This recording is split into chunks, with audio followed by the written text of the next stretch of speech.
आप लोगों ने अभी तक जो पढ़ा है वो टॉपिक्स मैं आपको बता देता हूँ। मैंने आपको पढ़ा दिया है charge, properties of charge,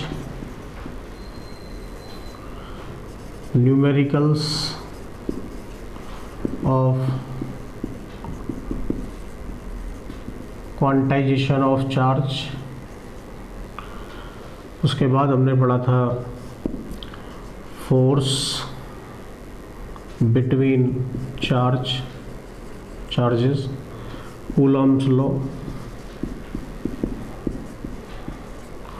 vector form of Coulomb's law,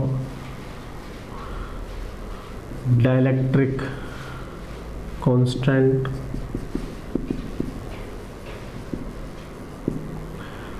और न्यूमेरिकल ऑन कूलॉम्स लॉ।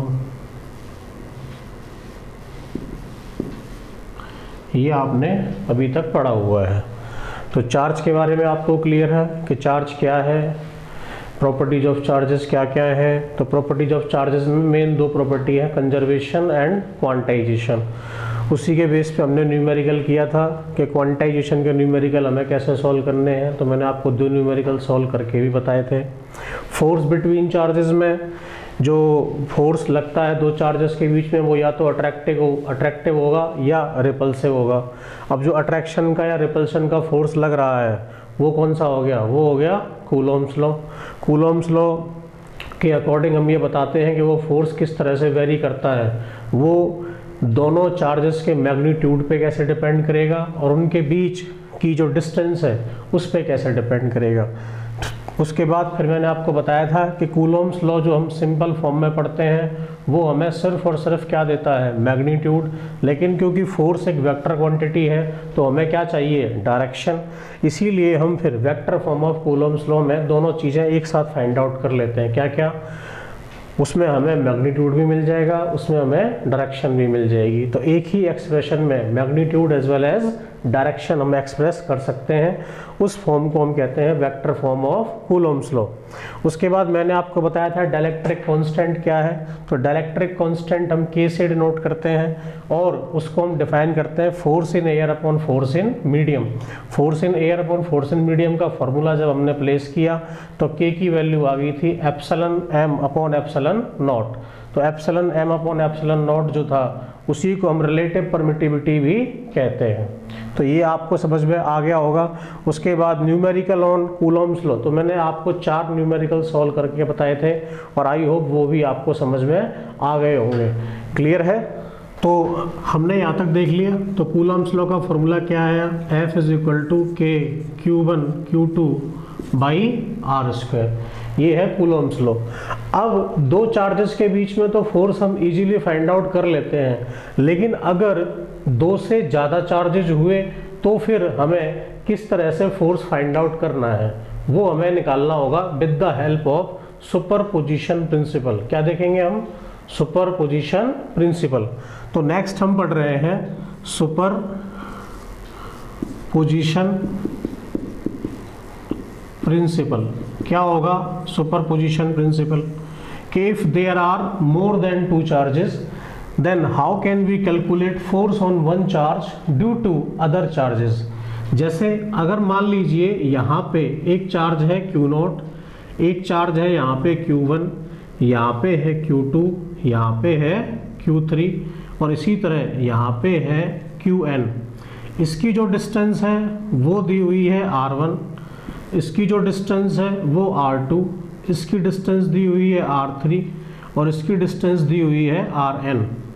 अब इसकी वजह से इस पे जो फोर्स लगेगा वो होगा इधर, that is force on 0 because of 1, force on 0 because of 2, force on 0 because of 3।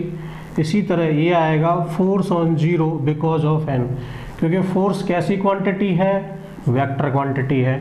तो अगर मुझे इस चार्ज पे नेट फोर्स चाहिए तो नेट फोर्स के लिए मुझे इन सारे फोर्सेस का क्या करना पड़ेगा, वेक्टर सब क्या करना पड़ेगा, वेक्टर सम। तो वेक्टर सम हम कैसे करेंगे? तो नेट फोर्स के लिए हमें करना है वेक्टर सम, तो वो कैसे आएगा? तो F net is equal to होगा F01, F02, F0n till F03 till F0n। तो इन सारे फोर्सेस का हम क्या कर देंगे? Vector sum. तो we will add all forces with vector laws. आप सबने 11th में वेक्टर एडिशन पढ़ा हुआ है, तो दो वेक्टर को जोड़ने के लिए जो फॉर्मूला इस्तेमाल हम करते हैं, तो वो फॉर्मूला था R is equal to under root A square plus B square plus 2ab cos theta. इसी फॉर्मूले की हेल्प से हम यहाँ पे किसी भी चार्ज पे अदर चार्जेस की वजह से फोर्स फाइंड आउट कर पाएंगे। एक एग्जांपल मैं यहाँ पे आपको दे देता हूँ। मान लीजिए एक ट्रायंगल हमें दिया हुआ है, उस ट्रायंगल पे एक चार्ज है Q1, एक चार्ज है Q2, एक चार्ज है Q3, ये डिस्टेंस भी L है। तो हम समझ गए कि ये कैसा ट्रायंगल हो गया, इक्विलेटरल। तो ये एंगल भी हमें पता लग गए, कितने हो गए? 60 डिग्री। हमें पता करना है कि Q3 पे Q1 और Q2 की वजह से कितना नेट फोर्स होगा। तो हम Q1 की वजह से इधर फोर्स निकालेंगे, वो आएगा force on 3 because of 1। Q2 की वजह से इधर निकालेंगे फोर्स ऑन 3 बिकॉज ऑफ 2। और ये एंगल क्योंकि इक्विलेटरल 60 डिग्री होगा, तो ये एंगल भी क्या होगा? 60 डिग्री। अगर मुझे इस पे नेट फोर्स देखना है, तो इन दोनों फोर्सेस का हम क्या करेंगे? Vector addition. और वो वेक्टर एडिशन किसकी हेल्प से होगा? इस फॉर्मूले की हेल्प से। तो जो नेट फोर्स आएगा, नेट फोर्स होगा under root F1 square F2 square 2F1 F2 cos 60। तो इससे जो फोर्स मिलेगा वो हमें नेट फोर्स का क्या दे देगा? मैग्नीट्यूड। क्या दे देगा? मैग्नीट्यूड। तो इस तरह से हम अगर सिर्फ दो चार्जेस के बीच में नहीं, हम दो से ज़्यादा चार्जेस का अगर हमें नेट फोर्स फाइंड आउट करना हो, तो वो हम इस फॉर्मूले की हेल्प से फाइंड आउट कर सकते हैं। समझ में आ गया?